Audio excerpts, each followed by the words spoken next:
Today's a bit of a treat for me. Last time I saw Ray Novak from Icom, I managed to hijack a couple of his handheld receivers. I got the new IC-R15. I say new, it's been around for maybe a year-ish, something like that. I don't know exactly, but it hasn't been that long. I've got the R30, which I used to drool over this thing. It's got a neat antenna that comes with it. Matter of fact, it just folds over. It's telescopic. I kind of like that. It's got the old school screen, kind of like the ID51 does. Dot matrix, I think they call it. It's a dual watch, so you can listen to two frequencies at one time on it, or you can go to one if you want. Just make it a mono band.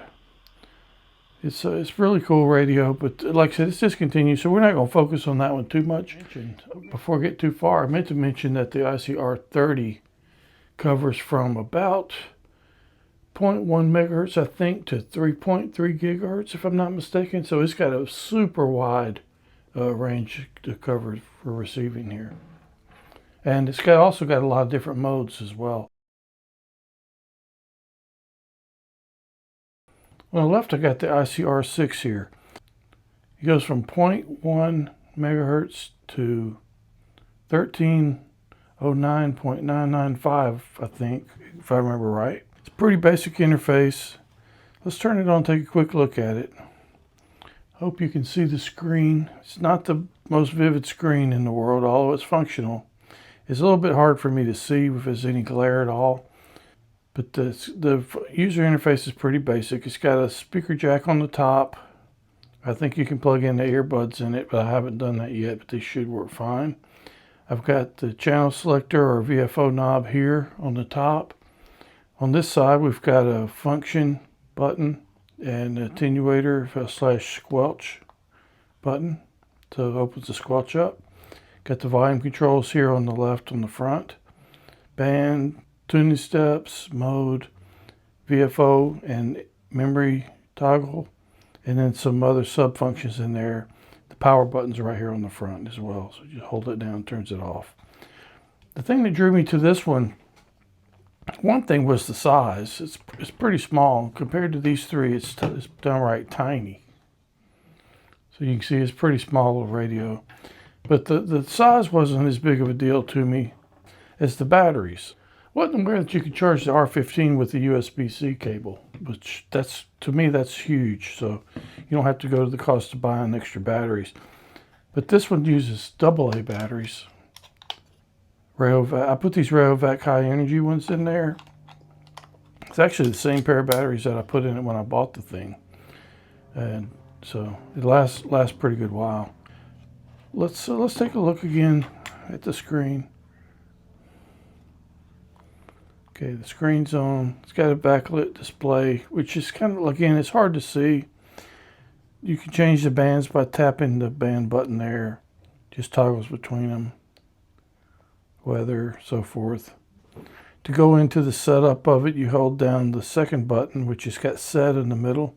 So one tap does the functions that you see on the top row. Holding it down uses the second one, and then you use the function button right here and tap it for the third one. Right now I have VSC, or the voice squelch control, turned on. You should be able to see it up there. It's a little bit difficult again for me to see. So let's go and check it. Hold down, go to speed. If we scroll, we should get to one that says VSC somewhere.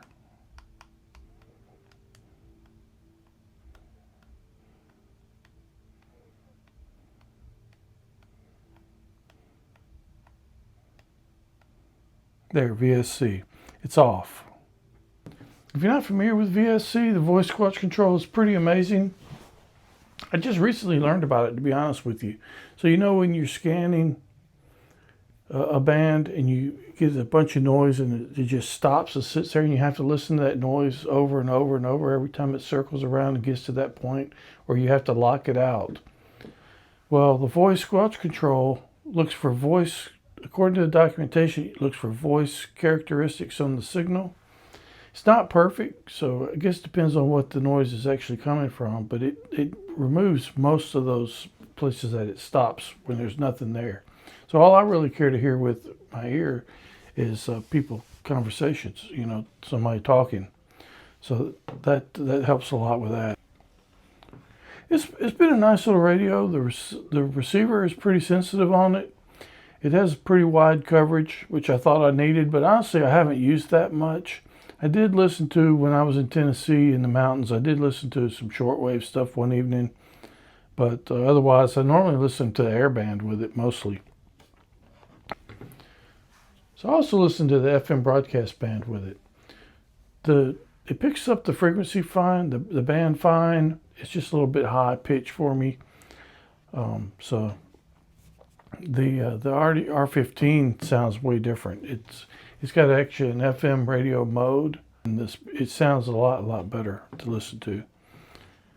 So let's set this one aside for a few minutes. I'm gonna turn it off so we don't have any noise coming in from it. Let's turn this one on. Now this is the Big Daddy right here. This is nice. Look at that screen. The screen is absolutely fantastic. Let's go back, set it back like it should be. So we've got two bands. This one's dual watch, where the R6 is only one band, period. You listen to one frequency at a time. This one you can listen to two. It's like having two receivers. As far as modes, the R6 does AM, FM, and the R15 does, well, let's actually look. Go to quick.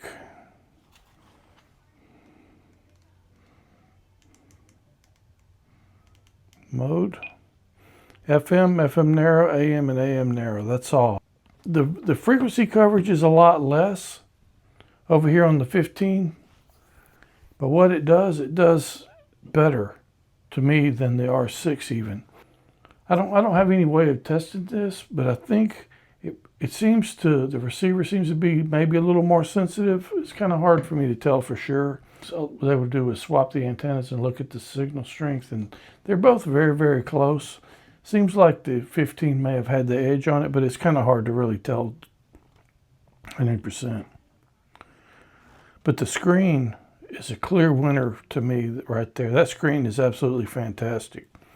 I can hardly see the R6, but the R15, I can see everything just fine. It's bright and it's contrasty, and the lettering on it is super fine. The dots on it are real small, so it looks very clear and sharp. As far as scanning speed, this thing's like a Porsche. Now the R6 is pretty popular for being very fast at scanning, but if you look at the R15 when it's scanning, you can clearly see that it is hauling it. So let's actually try that. So I'm going to turn this one back on. We'll pick a band. Let's just pick a 2 meter band.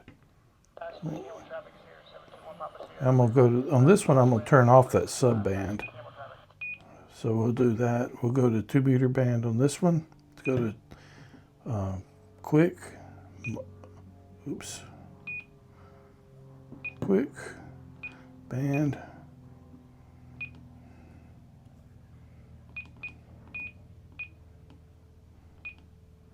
Okay, that's 2 meters. So let's scan. I've got VSC on this one. So that way it doesn't pick up any noise. Let's do the same on this one, so we got apples to apples. Hold that down, VSC, and it says it's off, so let's turn it on. Okay, now let's scan. We'll hold down the mode button, which the second one is scan, so holding that down, it puts it in scan mode. Asking if we want to scan VHF, so yeah, so we hit that. Start scanning. Scan. Band. 144 to 148, which is 2 meters, and let her go. Look at that, 144, 145, 146. This one's on 145, 146, 147. Look at that thing go, man. That thing is hauling it. So for my uses, that is a big thing. So I don't think I actually said what my use was. I bought this one because I do drone jobs. I'm a Part 107 certified drone operator. Sometimes you have to fly near airports, and it's good to have a radio on the airband so you can listen for traffic coming in and out. And if you learn, part of taking the 107 test is you need to learn about the radio lingo and about air traffic patterns and things like that, how to read charts, so forth. So it's very handy to listen to the radio and know if they're going downwind, upwind, where the runways are oriented, how they're oriented, so forth. So you can have a good mental note of where planes may be based on what they're saying on the radio. That's what they do. So I'm very interested in listening to the airband. And I don't always know all the frequencies to listen to, so I typically just put it on the airband and scan just exactly the airband only and let it go. And this one, the R6 scans pretty fast, but I like to scan fast as possible so I don't take a chance on missing much. And this R15 clearly scans way faster. The other thing that's really cool about this one is there's an SD card in here. You can go into the menu and save your settings to the SD card and recall them back if you want to. Save different sets of configurations for different things if you need to. Import, export your memory channels. You can also record and play back the audio that you're picking up on here. So let's go take a look at that. So let's go to record. Record start.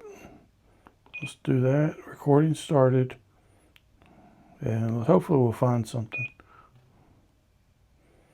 147.345. That's a local repeater. It's actually a pretty good ways away, and it picked it up just fine. Well, let's see what we can find. Let's scan some more. Scan. Hopefully we'll find something else on 2 meters. Okay, so let's go see what we found here. There's not much going on, but I did get a little bit of an ID earlier. Let's take a look at one of the files. So let's go into record. I'll hit menu, go into record, play files. There's the date. Let's go to the top one this morning.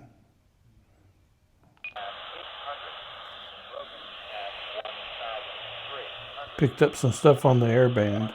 Let's stop that. Let's take a closer look at it. We'll see what's useful on here. So we've got the date and the time.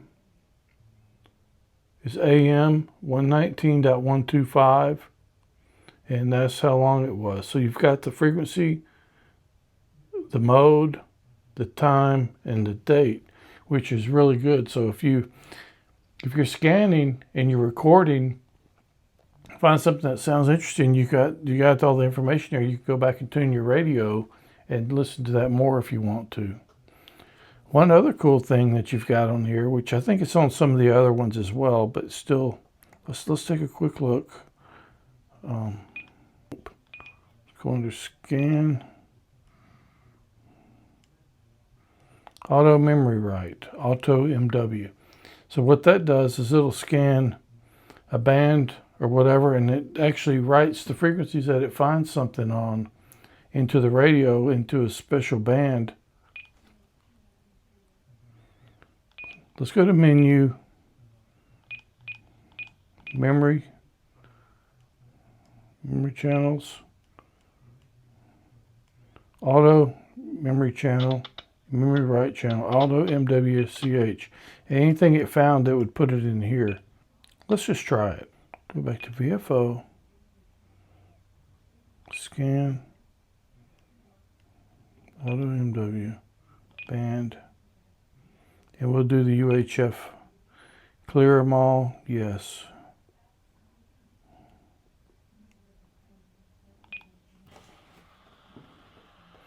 So it found some noise on 437.5. Okay, so let's stop the scan. Let's go back and look at the memory channels and see what it put in there. Menu, memory channels, MCH. And there's the one it found the noise on. 437.5, it was FM. So it saved that. So that's pretty cool. So when you go to a new area, you can set it down, let it run, write the memory channels to that MW memory section that we just saw, and then go back and flip through and find yourself something cool to listen to. And when you go to another area, you can have the option to erase all those and start over new again. So that's a really nice feature. I like that a lot. This one has no way to record at all without running the audio out of this thing into some kind of a recorder. So in my book, that's a huge win for the R15 as well. The other thing is, it has basically the same interface as my handy talkie. My ID52, it's not the Plus, but they're almost the same, has basically same layout. Buttons are just in a little bit of a different place, but they're mostly the same. So if you use one of the current Icom radios, you get around on all the newer ones. This one's a little bit more of a challenge. It's not difficult, but it's not, you almost need a reference to know what some of the abbreviations are for the menu, because you really got limited real estate for the screen. Let's take a look at the menu system. It's super easy while we've got it out here. So let's go into menu again, take a look. And if you go, you can see there's a simple mode, which kind of limits what you can do. I've never fooled with that. You got record, which we looked at. You can stop the recording or start it, play the files, set the recorder functionalities, split files, stuff like that. Set the condition for it to record always, or when the squelch is open, which I would recommend doing it that way. Rec operation. A and B in separate files, or A and B linked. So you don't want to merge the audio, more than likely. Things like that. So next one, we got FM radio, which receives a broadcast band. Go back in the menu. Memories, we took a look at that. We've got memory channels. You can set up categories, add categories, things like that. Skip channel, auto, memory write channels. That's the one we just looked at. These are memory for Marine, VHF, and airband that Ray or Icom had in here when I got the radio. So I'm not going to mess with that. FM radio channels, if you got some music ones that you like to listen to, you can save them here. Set for normal setup stuff. Let's go to the top. Scan functionality, monitor, key lock, frequency selection, USB connections. This is interesting. So the USB-C cable on here that you can charge only. You can use it as a serial port, or you can use it as an SD card reader. So if we hook it up to our battery that we've seen on here before, we can just plug it up,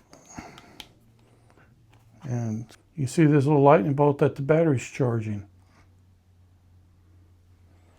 So that's super handy. USB-C is the only way to go for that stuff as far as I'm concerned.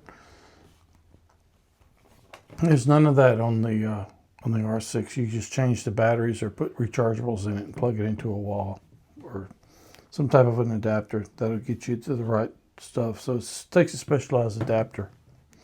Go back in here. Set. Function. Oh, this is really cool. You can hook up an external speaker or headphones to this jack right here. Or if you got a Bluetooth headset, you can pair it and listen to the audio from it with the Bluetooth headset. The R30 is discontinued and was shown only for a reference earlier. Take a look at this comparison chart to see some of the differences between the R6 and the R15 receivers. The R15 does combine some of the best features of the R6 and the R30 though, while adding a fantastic color screen and, in my opinion, a much improved menu system. While the R15 does cover less range than the R6, the reality is most broadcasts above 500 megahertz are now digital. So anyway, it's a very cool radio. The R6 is a good radio too. I like it a lot. It's just I like this one better. I probably should have done my research a little bit better and bought the R15 instead of the 6, but I didn't. So Maybe Ray won't notice when he gets the R6 back in the package where the R15 came from. I don't know. What do you think? Anyway, 73, I hope you found this interesting. See you next time.